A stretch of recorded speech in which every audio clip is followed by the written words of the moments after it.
22 yata yun, sa isang birthday party. Huwag mo nang chikahin. Basta, ano yun, matagal na, nakaputi ka. Grabe yung puti mo, kinang na kinang. Feeling ko naka-type ka na dun. Actually kasi yung Tide, hindi ko lang ginagamit sa damit. Oh. Sa katawan din. Ay, wow! Oo. Kinang na kinang. Oo. Pero kung may allergies po kayo, Wait dahil na po! huwag yung isasagad. Oo. Hindi ko po sure kung totoo itong sinasabi ni ma'am, pero wag niyo po itatry. Wag niyo po itatry. Oo. Sa akin na, Damit-damit mo muna sa ngayon. Yeah. sa akin naman umepek.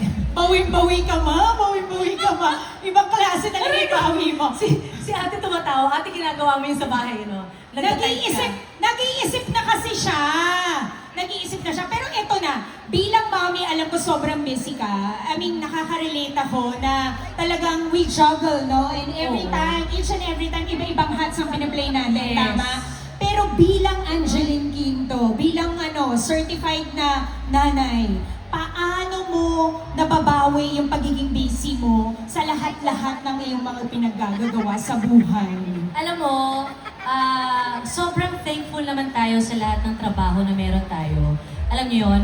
Minsan nakakapagod, pero at the same time, pag umuwi ako ng bahay at nakikita kong maayos yung pamilya ko, nakikita kong maayos ang mga anak ko, lahat ng pagod ko nawawala. Yun. Yes, yung makalaro ko sila kahit ilang oras lang bago So yun ko talaga matulog. yung pampamper mo sa sarili mo?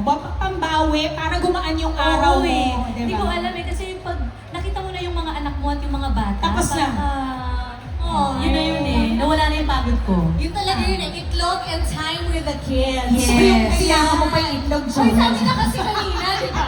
So, Di ba ale putiti naman yun? Ay, Pero naman. alam mo, ang pinaka maganda talaga na ating nakukuha kay Ma'am Angeline, bukod sa ipinapaligo niya pala ang Tide na hindi ko akalain, ano?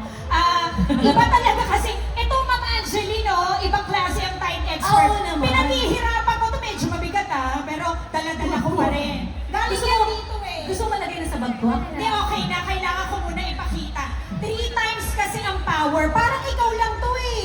Kailangan may Power. power. Kailangan may Yes. power. At lahat ng mga nanay, Oo, totoo. may sariling power. Yeah. Gaano ka-importante ang power sa boses mo at sa bahay mo kasama ng Tide? Alam mo, buti maganda yung question mo na yan. Pang Miss Universe question. Importante ang power nating mga nanay kasi kung walang power ang mga nanay, I'm sure hindi natin maaalagaan ng maayos ang mga bata at ang pamilya natin. At alam niyo po mga kaibigan, ito lagi akong proud sabihin na totoo po, bata pa lang ako, ang mama bab ko talagang Tide na po ang ginagamit sa bahay. Palakpakan naman natin! Kaya, lalo po ngayon na nagkaroon na po ako ng 2 anak, kasi yun yung subok namin eh. So bata pa lang ako, alam ko na ang Tide talagang maasahan ko pagdating sa mansya ng damit. Sa mancha. Yes, sa mga bata